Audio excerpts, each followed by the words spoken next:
This isn't just the new BMW iX3, no. This represents a new era for BMW, and everything that's gone into this new iX3 gives us a glimpse of what's to come from no fewer than 40 new BMWs coming out between now and 2027. And what an opening statement this iX3 is. I mean, here are some stats to give you a preview of what's to come. Now, there is a claimed 500-mile range and a 10-minute rapid charge time for the battery. And also, this car gets some new supercomputer tech, which means the interior is moved on leaps and bounds.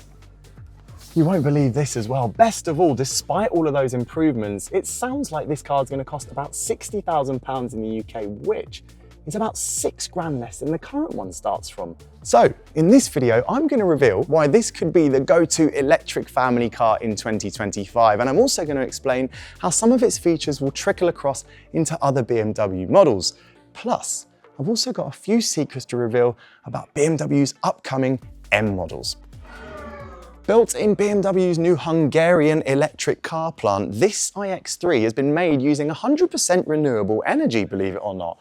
And it also gets, as you've probably noticed, a new front-end design inspired by the concept car of last year. Now, BMW says this takes inspiration from cars from its past, primarily the 60s actually, around the front grille. But you'll also notice there's no chrome up front here, and that is part of BMW's CO2 cutting initiative.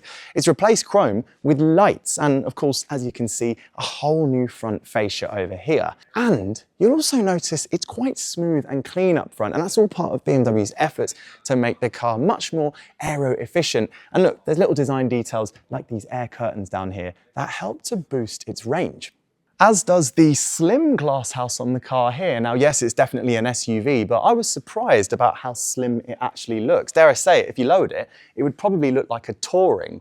Now, other aerodynamic features include, of course, the flat door handles here, and which obviously pop out. And if you come round to the rear, you'll notice other aerodynamic features here. This apparently is really important in helping to make this car so slippery. It's got a 0.24 drag coefficient, which is the same as the BMW i4.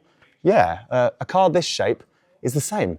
Blew my mind as well. Just check out how wide those rear arches are over here. They really add to the muscle of the car, as do the rear lights as well. I mean, this is a design which evolves something we've probably seen on BMWs before, but it's definitely going to inspire other models as well. I can see these squeezing onto a saloon somehow as well.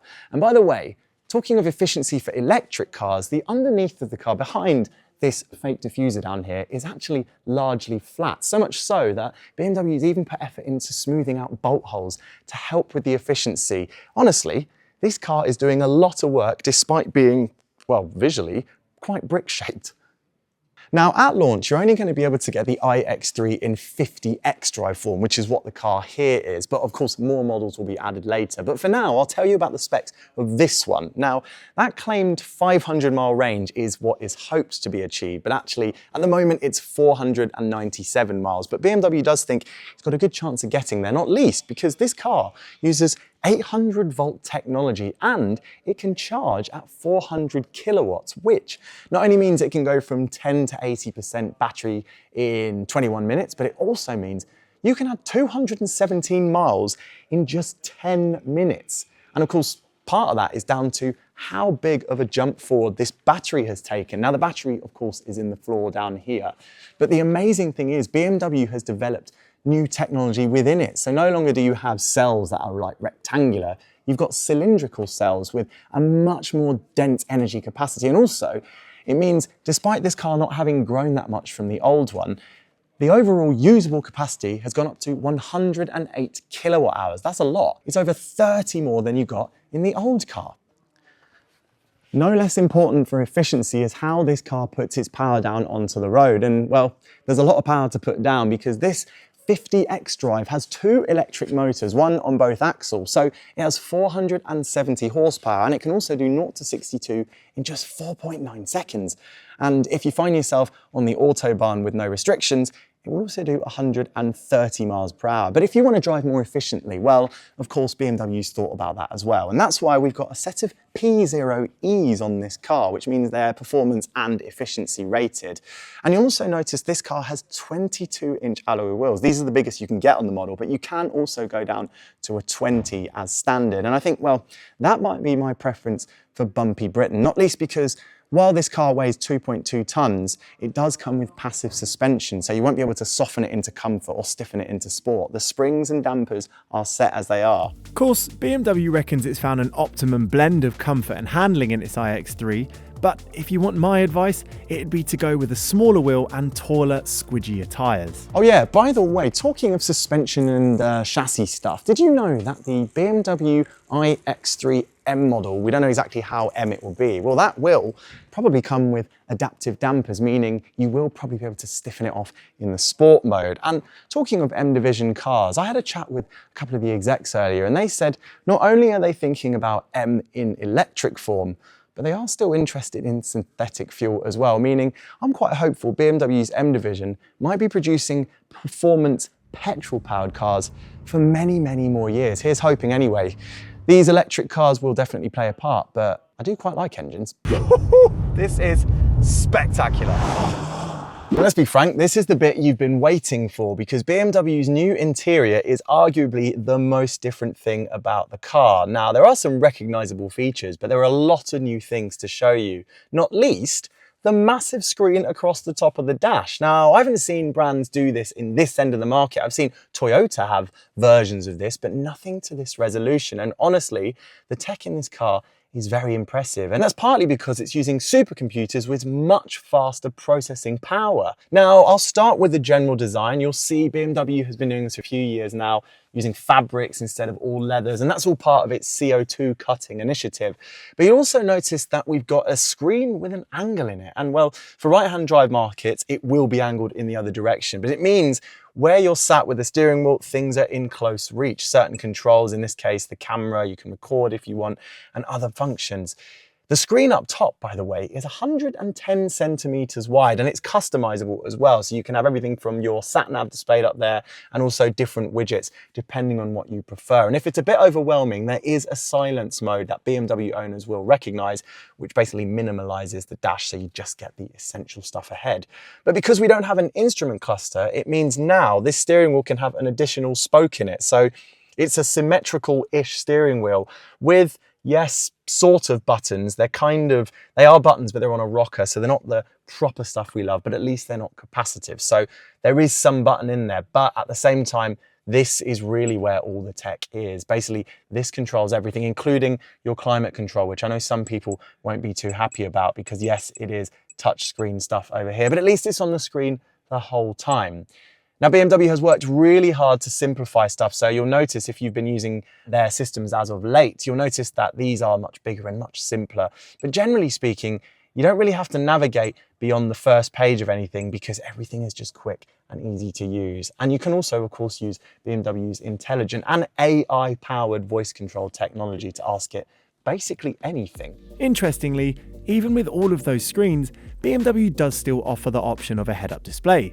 But a few much-loved things have been lost from the interior, including the iDrive rotary controller that has always been so easy to use in BMWs, and there's also no set button on the steering wheel anymore, meaning you don't have that conveniently placed button to, with a long press, quickly switch off the driver assistance bings and bongs that we all hate. But there's a new feature called routine mode. That means when you get in the car, you can set a customized setting for this and also all the functionality of the car, including the driver assistance annoying features. So when you get in, it will say, do you want to turn on your customized mode? And you click yes, and they all go off. So thankfully, we've retained that kind of quick fix for the annoying stuff, albeit without the button on the steering wheel. Another physical feature lacking in the interior are paddles to control the car's regenerative braking, or the strength of its one-pedal driving. To adjust it in the iX3, you have to either dive into the menus or you can switch from D to B on the drive selector to ramp it up to the maximum. But I was a bit worried about the M model that's coming out later on, although thankfully they have considered something like Hyundai, where you might be able to have shift paddles or some kind of on-the-fly adjustment to ramp up the regen or reduce it as you go. Note to BMW, can the M model also have some fake gear shifts like the Hyundai, please? Now in the back, this car is still quite a bit under 4.8 meters long, and yet, look, I've got a good amount of legroom and the headroom is really good. In fact, with this optional panoramic sunroof, I have tons of space here. Yes, I can tell there's a battery in the floor because my feet are a little bit higher than they would be in a petrol car, but even with that seat set low, there's a good amount of legroom in here. And plus, look, I can adjust the seats as well, so I can lean them back for a bit more comfort on a long journey. And if you haven't got anyone in this middle seat, which by the way, with no foot tunnel is actually just about adult size, well, look, you can lower the armrest down for a couple of cup holders. And if you pull this, you can get into the boot as well to reach and get your wine gums or store your skis if that's what you do. And yes, there isn't that much in the way of creature comforts. Look, you can get screens attached in here as optional extras and stuff, but you've only really got heater controls down there and a couple of USB-C ports. Plus, you don't even get anything to store in the back of the seats. Look, there's nowhere to put notes or whatever kids want to play with these days, but at least the door pockets are pretty generous. Let's see what the boot's like. It's actually quite impressive, to be honest. Look, if I pop open the electric tailgate, you'll see that we have 520 litres of space in there. And if you lower those seats down, that'll become 1,750 litres. And of course, this being an electric car, you don't get loads of underfloor storage. But if I take out the parcel shelf that's been hidden away in there, look, it fits neatly in there, you'll spot that we've still got a good amount of room under here. So if you wanted to hide away items, you can do that. You just can't get them right at the back there. And of course, you've got other bits of storage down there and in there, but there's something even better related to boot space, and it's at the front. I'm gonna have to open the door and pull this lever to show you, because if you look at the front, if I can find the lever, there it is. Look what we have under here. Something not enough brands are doing these days, and that is a pretty healthy front boot. In fact, that's 58 litres in there, meaning you could easily hide away your charge cables if you prefer to leave them down there. And because it's all plastic lined, I guess if you have mucky shoes or if you've got a swimming costume, you might be able to throw that in there as well. So I think that means this new iX3 is more versatile, it's more practical, and believe it or not, it's more high-tech, more range, and yet cheaper than the outgoing car. This really could be a new dawn for BMW, and not just in its SUVs. I'm super excited to see where the brand's going with this lot, and of course, with the M models that could be following quite soon, I think we might have ourselves a very exciting next few years. What do you think though? Let me know in the comments below. What do you think of the design? And if you like this video, why not hit subscribe?